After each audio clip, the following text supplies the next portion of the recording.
Bismillahirrahmanirrahim. Alhamdulillah rabbil alamin, wassalatu wassalamu ala asyrafil mursalin wa ala alihi wa sahbihi ajma'in, wa ba'. Alhamdulillah, kita sudah mempelajari yang terdahulu fi'il mudhari' dan juga fi'il madhi. Maka pada hari ini kita akan mempelajari satu lagi jenis perbuatan, iaitu dipanggil fi'il amar. Fi'il amar ini adalah fi'il yang memberi makna perintah, atau fi'il yang mengandungi makna perintah, memerintahkan sesuatu ataupun mempunyai makna satu arahan.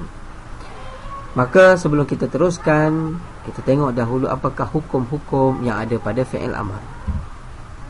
Maka fi'il amar ini, kalau kita lihat, kita akan dapati padanya ada beberapa hukum.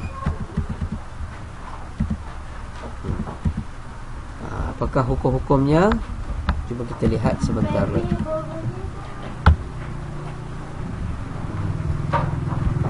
Okey, hukum-hukumnya terdapat 4 keadaan akhir huruf ni.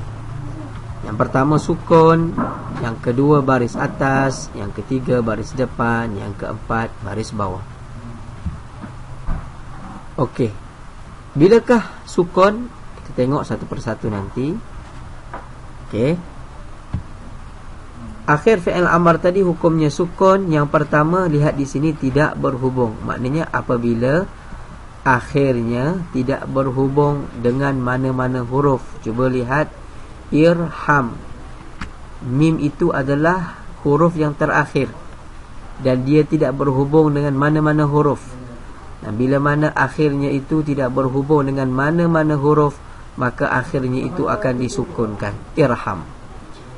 Dan yang kedua adalah irhamna, yakni disukunkan juga akhirnya, iaitu mim di sini apabila, tengok di sini, apabila berhubung dengan nun niswah. Nun ini dipanggil nun niswah, nun yang menunjuk makna perempuan. Irhamna, maka nun ini dipanggil nun niswah. Apabila akhirnya itu berhubung dengan nun niswah, maka ia disukunkan atau dimatikan.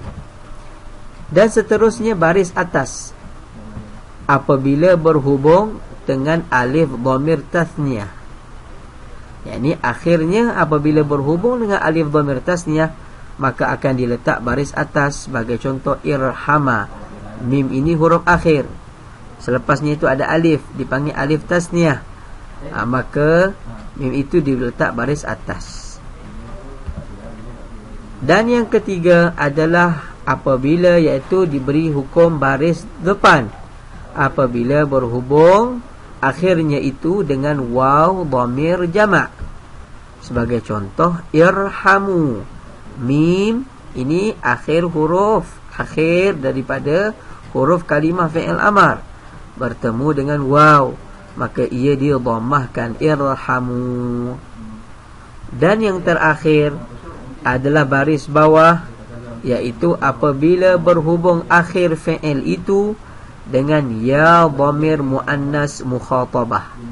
Apakah contoh ya dhamir muannas mukhatabah? Seperti irhami, ya ini dipanggil ya dhamir muannas mukhatabah apabila mim ini mim akhir fi'il amar ini bertemu dengan ya dhamir muannas mukhatabah, maka mim ini diletak baris bawah, irhami. Okey. Maka kesimpulannya terdapat di akhir fi'il amar itu 4 hukum. Yang pertama, ada kalanya kita lihat di akhirnya itu sukun, seperti 2 keadaan ini. Dan yang kedua, ada kalanya dia tu berbaris atas, iaitu apabila bertemu dengan alif. Dan yang ketiga, dia dhammahkan dia apabila bertemu dengan waw. Dan yang terakhir, dikasrahkan akan dia apabila bertemu dengan ya muannas mukhatabah. Kita tengok tasrif fi'il amar. Okey, tasrif fi'il amar hanya ada 6 sahaja.